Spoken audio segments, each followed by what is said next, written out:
Sam svašta doživjela u svom životu što se tiče klijenata.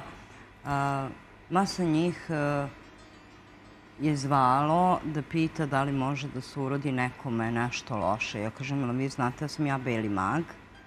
Pa da, ali čim poznajete belu, poznajete i crnu, a meni stvarno treba da se urodi tom i tom.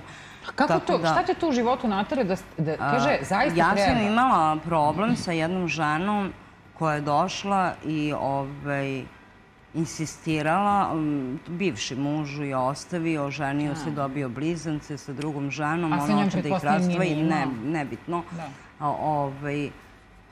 I ja sam normalno odbila nju. Najveći greh je u životu rastaviti nekog, pogotovo kad ima decu, o čemu ti pričaš, što nisi, pošto su 7 godina bili rastavljeni.